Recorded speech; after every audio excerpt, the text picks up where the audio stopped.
ইউনূসের 58 নম্বর আয়াতে আল্লাহ রাব্বুল আলামিন একবার স্পষ্ট করে বলে দিয়েছেন, কুল হাবিব আপনি বলে দেন। কি বলতে বলেছে? আল্লাহ রাব্বুল আলামিন বলেছেন, কুল বিফাদলিল্লাহি ওয়া বিরহমাতিহি ফাবিযালিকা ফালিয়াফরাহু হুয়া খায়রুম মিম্মা ইয়াজমাউন।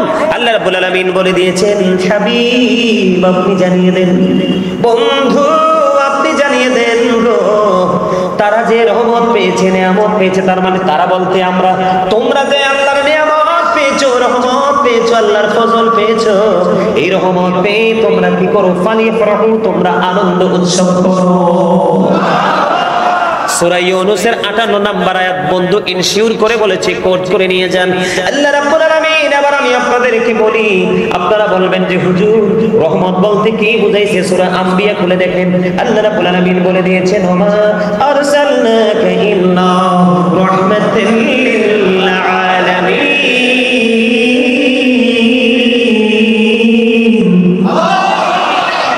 এই কর্নার থেকে সাউন্ড আসে না কেন? আপনাকে আমাকে কিন্তু আল্লাহ জবান দিছে, আমি দেখছি তো, রাগ করবেন না কিন্তু। একটা কথা, সত্য কথা বলবো, একদম চিরন্তন সত্য কথা, রাগ করলেও তো কিছু করার নাই। কিও রাসূল তো বলছে, হক কথা কইলে কিছু লোক রাগ হইব, আল হাক্কু মুররুন, হক কথা কইলে কিছু লোক রাগ হবে, একটু বেজার হবে। তারপর আল্লাহ বলেছে, ওয়াকুলু কাওলান সাদীদা, আল্লাহ বলেছেন সে দা রাইট থিং, সত্য কথা বলো, সঠিক কথা বলো। রাগ হইলেও কিন্তু সত্য লুকানো যাবে না। আমি একটা জিনিস খেয়াল করেছি, সওদাগর ভাইয়ের ঘরে না জানি কার ঘর, আমরা যেখানে, আমি যেখানে বসছি, ওখানে যখন মানুষ খেতে বসেছে, ওখানে না, একটা এক্সাম্পল আজকেরটা বলছি আর কি, দেখছি মানুষ নিবিড় ভাবে খাচ্ছে, কোনো টেনশন নাই, একেবারে 100% টেনশন ফ্রি, মানে খাবারের ক্ষেত্রে। এটা এখানে সওদাগর ভাইয়ের ক্ষেত্রে হোক বা আপনার বাড়িতে হোক, যেখানে যে খাবারের ক্ষেত্রে এমন ভাবেই খেতে হয়, না হয় কিন্তু খাবারটা পরিপূর্ণ হয়। আসলে তো মূলত আপনাকে মুখটা, এই জবানটা পেট ভরে খাওয়ার জন্য তো দেয় নাই। রাস্তার সামনে, দোকানে, শপিং মলে, কোলাহল পরিবেশে গিয়ে প্রাণ খুলে অগ্রহণযোগ্য প্রাসঙ্গিক কথা বলার জন্য দেয়নি। বল হুজুর কেন দিয়েছে জবানটা? আল্লাহ রাব্বুল আলামিন জবানটা দিয়েছে এই জন্য, আল্লাহ বলেছেন remember me then I will remember you. Allah বলেছেন ফাযকুরুনি আযকুরুকুম। ওমা সুবহানাল্লাহ বলেন না? তার মানে তুমি আল্লাহর জিকির করো, আল্লাহ রাব্বুল আলামিন তোমার জিকির। তাহলে আপনি আল্লাহর স্মরণ করেন, তাহলে আল্লাহ আপনাকে স্মরণ। তাহলে কি করার জন্য জবান দিছে? জিকির করার জন্য। ইউ রাইট, জিকির করার জন্য। কিসের জন্য? জিকির করার জন্য। এখন জিকিরের সমাধান দিয়েছে রাসূল হাদিস শরীফে। জিকির দুই ভাবে করা যায়, জবান দিয়েও করা যায়, কলব দিয়েও করা যায়। এই দুটো মিলে যে জিকিরটা করা হয়, ওটাই হলো সবচেয়ে উত্তম জিকির। তবে কন্ডিশন, এখন যদি বলেন হুজুর আমি তো বসে আছি, কোনো সমস্যা নেই, কোন ধরনের কোনো সমস্যা নেই, একেবারে আপনি টেনশন ফ্রি থাকেন। কারণ ফাযকুরুল্লাহ কিয়ামান, দাঁড়িয়ে দাঁড়িয়ে জিকির করো, কুউদান বসে বসে জিকির করো, ওয়া আলা যুনুবিকুম শুয়ে শুয়ে জিকির করো, তারপরও জিকির বন্ধ করা যাবে না।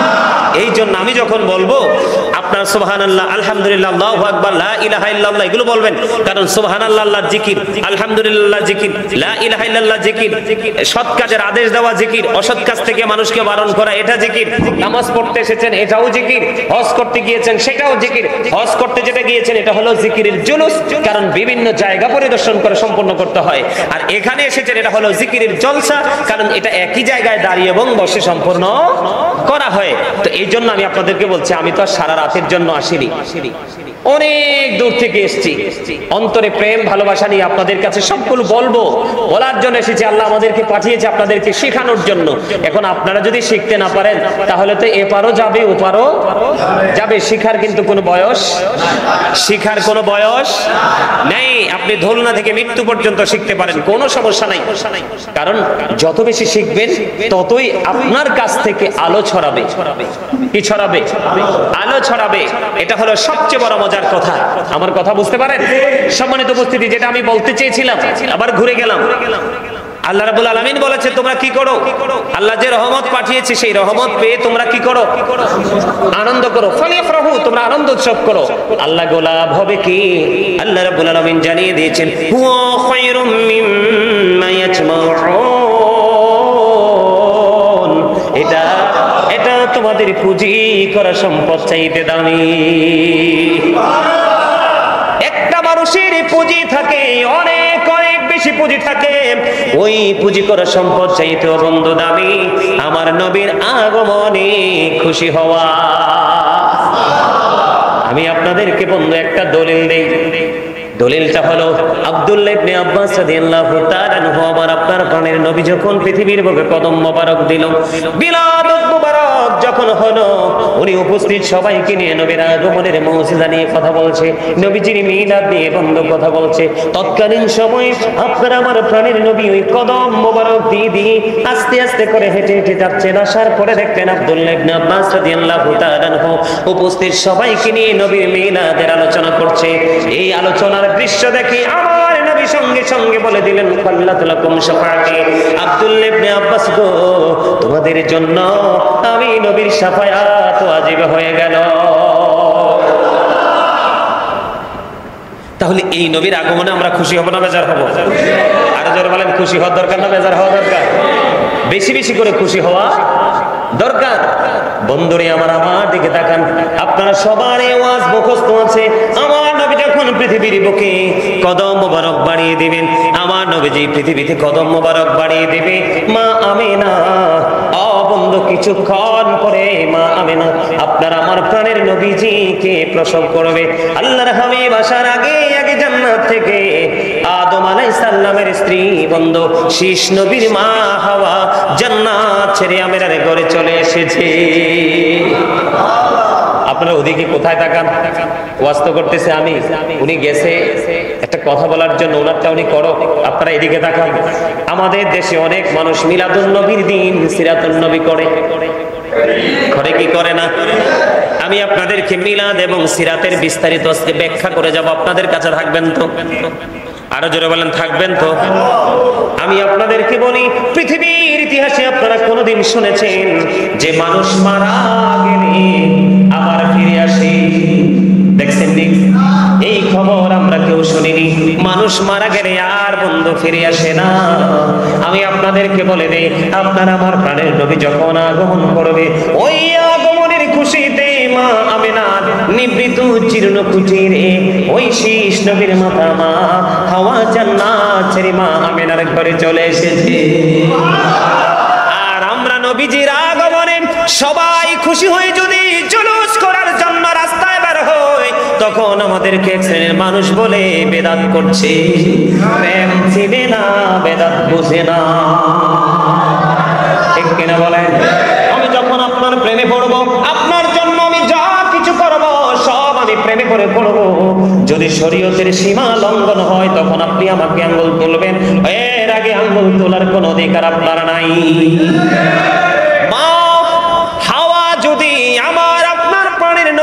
আসবে সেই খুশিতে, আল্লাহ রাব্বুল আলামিনের অর্ডারে জান্নাত ছেড়ে যদি বন্ধু মা আমিনার ওই অন্ধকার নিভৃত জীর্ণ কুটিরে আসতে পারে, তাহলে আপনি আমি রাস্তায় বের হলে দোষ তো নাই, ঠিক কিনা বলেন? ও বন্ধু, আপনারা জানেন না ঈসা নবী যিনি বাবা ছাড়া পৃথিবীতে এসেছে, মা মরিয়মের দিকে তাকাই আল্লাহর কুদরতি ভাবে জিবরাইল এসে একটা ফু দিয়েছিলেন। ওই ফু মা আমিনা মা মরিয়মের স্তনে গিয়ে বন্ধু স্থানান্তরিত হলো। ওই ফু থেকে ঈসা নবী পৃথিবীতে আসলো। এই জন্য আল্লাহ রাব্বুল আলামিন লাকাব দিয়েছেন ঈসা রুহুল্লাহ। ঈসা রুহুল্লাহ বলে দিয়েছেন, আমার চলে যাওয়া তোমাদের জন্য অনেক অনেক বেশি কল্যাণ, কারণ আমি চলে যাওয়ার পরে যেই নবীটা আসবে, এই নবীটা কুল কায়নাতের নবী, আমি ঈসারও নবী।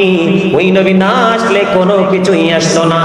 আমি ঈসা যদিও নবী হয়েছি, কিন্তু ওই নবীজির জুতার পিতা খোলার যোগ্যতা আমি ঈসার নাই রে। আমি চলে গেলে ওই নবীটা পৃথিবীর বুকে কদমটা বাড়িয়ে দিবে। ঈসা নবী ওয়াজ করতেছেন এমনি ভাবে, বন্ধু ইনজিল কিতাব খুলে দেখলে সেই তথ্য পাওয়া যাবে। আর ঈসা নবীর মা মারিয়ম উনিও ওই হাওয়ার মতো জান্নাত ছেড়ে আপনার আমার প্রাণের নবীর আগমনের খুশিতে মা আমিনার ঘরে আগে এসে হাজির হয়ে গেছে।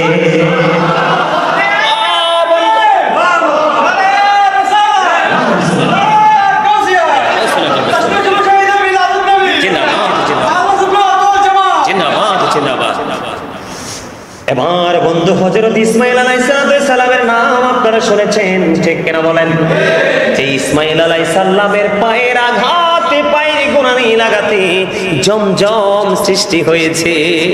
জোরে জোরে কন্যা সুবহানাল্লাহ, আরো জোরে বলেন। এখন হাজী সাহেবরা ওই বন্ধু পবিত্র মদিনা যাওয়ার পরে জমজমের মক্কায়, পবিত্র মক্কায় জমজমের পানি খাওয়ার জন্য কম্পিটিশন শুরু করে দেয়, ঠিক কিনা বলেন? ওই জলের তেমন একজন নবী, ওই ইসমাইল আলাইহিস সালাম, আল্লাহ রাব্বুল আলামিন ইসমাইলকে বলেছেন, ও বন্ধু ইসমাইল জমিউল্লাহ, Ismail is to sacrifice to Allah. জোরে জোরে সুবহানাল্লাহ। ইসমাইল আলাইহিস সালামের মা হাজেরা ওই জান্নাত ছেড়ে বন্ধু মা আমেনার ঘরে চলে এসেছে। জোরে জোরে সুবহানাল্লাহ। বন্ধুরে আমার নবীজি যখন পৃথিবীর বুকে কদম মোবারক বাড়িয়ে দিবে, পবিত্র কদম মোবারক যখন এই পৃথিবীর বুকে লাগাবে, ওই পৃথিবীর মাটির পবিত্রতা বৃদ্ধি পাবে, ওই পৃথিবীর মাটি মসজিদ রূপে রূপান্তরিত হয়ে যাবে। আমি আপনাদেরকে বলে রাখি, আপনি যে অবস্থায় থাকেন, পবিত্র অবস্থায় থেকে যদি আপনি যেখানে নামাজ পড়েন, পাহাড়ের চূড়ায় পড়েন, আর সমুদ্রে পড়েন, দরিয়ায় পড়েন, যেখানেই পড়েন, বন্ধু যদি অপবিত্রতা কোনো জায়গা নাই থাকে, আপনি যেখানে নামাজ পড়েন সেখানেই আপনার নামাজ কবুল হয়ে যায়।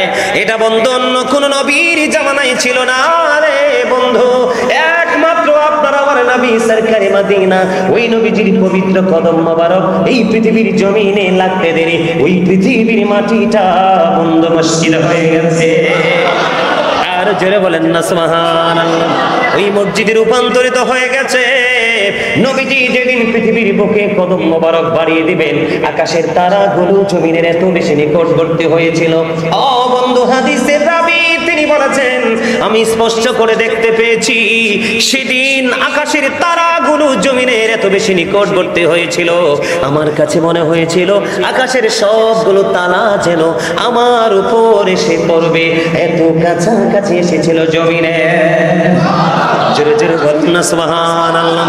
সেই নবীজির আগমনে আসমানের তারা যদি জমিনের নিকটবর্তী হতে পারে, মা হাজেরা যদি জান্নাত ছেড়ে আসতে পারে, মা মারিয়াম যদি জান্নাত ছেড়ে আসতে পারে, মা হাওয়া যদি জান্নাত ছেড়ে আসতে পারে, মা আমেনার ওই নিভৃত চরণে কুটিরে আমি আপনি বন্ধু নবীর আগমনে কে একটু খুশি হতে পারি না? আমি যদি বলি বন্ধু কোরআনে হাদিসে দলিল রয়েছে, রেফারেন্স রয়েছে, আমি দলিলে চাই না, কোনো রেফারেন্স চাই না।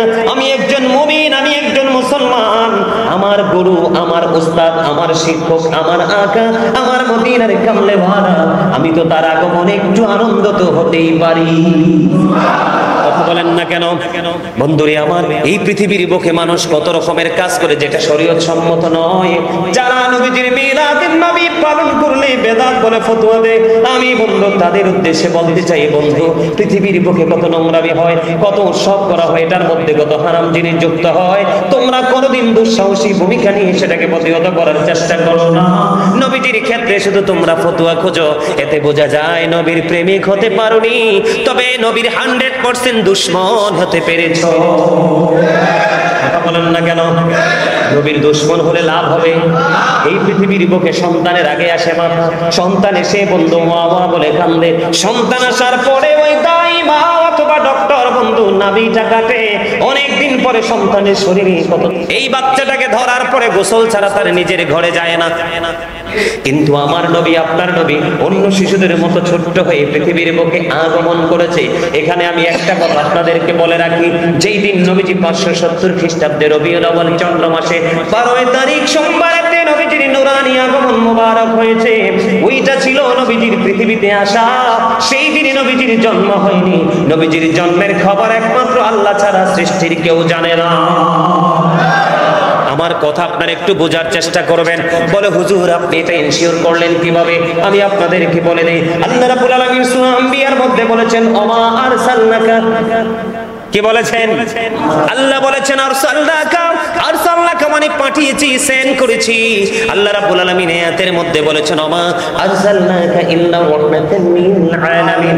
আল্লাহ রাব্বুল আলামিন আরো বলেছে, ও মানুষ, ও মুমিনেরা, এই রানগুনিয়া শিলকের আমার বাবারা, আমার মা, আমার বোনদেরকে ডেকে ডেকে বলছি, হৃদয়ের জানালা খুলে তোমরা সবাই শোনো। আল্লাহ শুধু এখানে আরসালনা বলে, আরসালনাকা বলে থেমে যায়নি। আল্লাহ আরো বলেছেন, ওমা আরসালনাকা ইল্লা কাফাতাল লিন্নাসি বাশীরাও ওয়া নাযীরা। আল্লাহ রাব্বুল আলামিন আরো বলে দিয়েছেন, আল্লাহ রাব্বুল আলামিন বলেছেন আমি আপনাকে মানব জাতির নিকট, তার মানে আমাদের কাছে আল্লাহ বলেছেন ওমা আরসালনাকা ইল্লা কাফাতান লিন-নাসি বাশীরান ওয়া নাযীরা, হাবিব আমি আপনাকে মানব জাতির কাছে সুসংবাদদাতা এবং ভয় প্রদর্শক হিসেবে পাঠিয়েছি। পিছনের ব্যাখ্যা করতে চাই না, এখানে আল্লাহ আরসালনাকা বলেছে কিনা, কথা বলেন বলেছে কিনা? তার মানে আল্লাহ রাব্বুল আলামিনের ওই দিন পৃথিবীতে আগমন হয়েছে। সৃষ্টি সম্পর্কে যদি আমি আপনাদেরকে তথ্য দিতে চাই বন্ধু, হযরত আবু হুরায়রা রাদিয়াল্লাহু তাআলা থেকে বর্ণিত তাফসীরে রুহুল বায়ানের ৩য় খণ্ড ৫৪৩ পৃষ্ঠা উল্লেখ রয়েছে, আপনার আমার প্রাণের নবী একদিন জিবরাইলকে প্রশ্ন করলো, ভাই জিবরাইল তোমার বয়স কত? ইয়া রাসূলুল্লাহ, ইয়া হাবিবাল্লাহ, নবী নবী গো প্রাণের নবী আমার বয়স কত আমি তো বলতে পারবো না, তবে আমি আপনাকে একটা ঘটনা বলতে পারবো। বলো বলো জিবরাইল জলদি করে বলে দাও গো। এবার জিবরাইল দেখে বললেন ইয়া রাসূলুল্লাহ আমি চতুর্থ আসমান মতান্তরে সপ্তম আসমানের উপরে একটা তারা উঠা অবস্থায় দেখেছি ৭০,০০০ বছর, আবার যখন এটা অস্ত যাইত ডুবে যাইত ডুবন্ত অবস্থায় দেখেছি ৭০,০০০ বছর। আমি এই তারাটা আমার জীবনে ৭২,০০০ বার দেখেছি। আমার নবীজি ডাক দিয়ে বললেন ও জিবরাইল আমি নবী আল্লাহর ইজ্জতের কসম করে বলছি রে, ওই যে তারা তুমি উদিত অবস্থায় দেখেছিলে ৭০,০০০ বছর, ডুবন্ত অবস্থায় দেখেছো ৭০,০০০ বছর, এটা তুমি বলেছো তোমার জীবনে ৭২,০০০ বার দেখেছো, ওই তারকাটাই ছিলাম আমি নবী। তাহলে সেই নবীর আগমনে খুশি হতে পারি কি পারি না? আরে জোরে বলেন পারি কি পারি না? আল্লাহর কোরআনে আসেনি ফালিয়াফরাহু, আসেনি আনন্দ উৎসব করতে বলছে কে? আল্লাহ কয় আমি আমার হাবিবকে পাঠাইছি সৃষ্টি রে, তোমরা তো জানো না আমি যখন সর্বপ্রথম আত্মারি মিটিং বসলাম, আমি রূহের জগতে আলমে আরোহায় সর্বপ্রথম মিটিং আমি ডেকেছিলাম, বিশাল একটা মিটিং আমার আল্লাহ ডেকেছিলেন সকল আত্মাদেরকে নিয়ে। সেই আত্মার মিটিং এর মধ্যে আল্লাহ রাব্বুল আলামিন প্রশ্ন করেছিলেন আলাস্তু বিরাব্বিকুম, আমি কি তোমাদের প্রভু নই? তখন সর্বপ্রথম আপনার আমার প্রাণের নবী বলেছিলেন ক্বালু বালা, হ্যাঁ আপনি আমাদের প্রভু। আর জোরে বলেন না সুবহানাল্লাহ। বন্ধুরে আমার নবীজি যখন পৃথিবীতে আসলেন আগে নবীজির এসেছে 2টা কদম মোবারক, আমরা কেঁদেছি ওয়া ওয়া বলে, আর নবীজি বলেছেন রব্বি হাবলি উম্মতি, আল্লাহ মনিব আমার উম্মতগুলোকে আমার হাওলা করে দাও, আমি আমার উম্মতগুলোকে আমার আওতায় দেখতে চাই। আল্লাহ হাবিবের দোয়া কবুল করলেন। আল্লাহ রাব্বুল আলামিন কে আল্লাহর হাবিব সেই পৃথিবীর বুকে সিজদা করলেন। আমার নবীজির পবিত্র নামে মোবারক কাটা ছিল, এটা পৃথিবীর কোন খলিফা কাটেনি। আমার নবীজি খতনা করা অবস্থায় পৃথিবীর বুকে কদম মোবারক বাড়িয়ে দিয়েছে। আমার নবীজিকে এই নুরানি পবিত্র দেহের মধ্যে বন্ধু কেউ বিন্দু খুর লাগাই নাই। সুবহানাল্লাহ বলেন না। শুধু খুর নয়, নবীজি যখন পৃথিবীতে আসলেন নবীজির ফুফু সুফিয়া রাদিয়াল্লাহু তাআলা আনহা তিনি বললেন আমি নূর নবীজি পৃথিবীর বুকে আসার পরে দেখতে যেতে চেয়েছিলাম মামেনার উদর থেকে পৃথিবীর বুকে ছেলে এসেছে না মেয়ে এসেছে দেখার জন্য যখন গেলাম আমি প্রাণের নবী ছোট্ট শিশু নবী দু জাহানের বাদশা নবী ইমামুল মুরসালিন নবী সিরাজুম মুনীরা নবী নূরুম মুবিন নবী। ও বন্ধু বললেন সুফিয়া রাদিয়াল্লাহু তাআলা আনহা তিনি বললেন আমি যখন নবীজির কাছে গেলাম, নবীজির কাছে যাওয়ার আগে আগে আমি চাইয়া দেখলাম কুদরতি একটা নূরের চাদর কোথা থেকে গায়েবী ভাবে আসলো আমি জানি না। আমি চাইয়া দেখলাম নূরের একটা চাদর এসে নবীজির পুরো নিচের অংশটা ঢেকে দিয়েছে। শুধু আমি সুফিয়া নয়, পৃথিবীর কেউ নবীজির লজ্জাস্থান দেখতে পাইনি। আমরা সেই নবীর উম্মত, এই নবীজি এসেছে আমরা খুশি হয়েছি না বেজার হয়েছি? নবীজি এসেছে আমরা খুশি কত দিক দিয়ে হব। একদিকে নবী আমাদের শাফায়াতের কান্ডারি, আরেকদিকে তিনি আল্লাহর প্রিয় হাবিব হাবিবুল্লাহ। ও বন্ধু আমি আপনাদেরকে বলে দেই আপনারা তো জানেন না 8 জন নবীকে আল্লাহ রাব্বুল আলামিন স্বর্গীয় উপাধি দিয়েছে। কয়জন? আঙ্গুল তুলে দেখান, মুখস্থ করে যান আজকে এগুলো প্র্যাকটিক্যাল আঙ্গুল তুলে দেখান, এগুলো সাক্ষী হয়ে থাকবে। আপনারা কি মনে করছেন শুধু আমি দেখি? আজকে আপনার এই জান্নাতের বাগানের চারপাশে রহমতের ফেরেশতারা বেষ্টনী দিচ্ছে। আল্লাহ জিগায় বান্দা তোমরা জমিনে এত আনন্দ উল্লাসের সাথে কেন নেমে গেলা? ফেরেশতারা তখনই আল্লাহকে বলে আল্লাহ তোমার বান্দাদের জিকিরের এই প্রেমময় ধ্বনি শুনে আর আসমানে থাকা রাখতে পারলাম না, তাদেরকে মারহাবা, তাদেরকে ধন্যবাদ জানানোর জন্য আমরা পৃথিবীর বুকে চলে আসলাম। তখন আল্লাহ রাব্বুল আলামিন তাদেরকে ওই পুরান ওয়াজ মনে করিয়ে দিবে। আমি যখন আমার এই বান্দাগুলোকে সৃষ্টি করতে চেয়েছিলাম, আমি যখন বলেছিলাম ইন্নী জাঈলুন ফিল আরদি হানিফা, আল্লাহ বলেছিলেন আল্লাহ পৃথিবী সৃষ্টি করবে, খলিফা বানাবে। তখন বন্ধু সকল ফেরেশতারা আপত্তি করেছিলেন, না না, তারা মারামারি করবে, খুনোখুনি করবে, যুদ্ধ করবে, প্রতিকূলতা সৃষ্টি করবে। আল্লাহ রাব্বুল আলামিন বলেছিলেন ইন্নী আ'লামু মা লা তা'লামুন। আপনারা অসুস্থ হয়ে যাচ্ছে, আমি তো যতই আলোচনা করছি ততই আমার ভালো লাগতেছে, মানে আমার মনে হয় স্পিড আরো বাড়ছে, কিন্তু আপনাদেরকে মনে হচ্ছে যে মানে ধীরে ধীরে মনে হয় যে নিস্তেজ হয়ে যাওয়ার মতো। এরকম হলে তো চলবে না। আল্লাহ রাব্বুল আলামিন তখনই বলেছিলেন ইন্নী আ'লামু মা লা তা'লামুন, আমি যা জানি তোমরা তা জানো না। তার মানে সকল বান্দা আমি আল্লাহ কোরআন এবং হাদিসের আমি এবং আমার হাবিবের বিরোধিতা করবে না।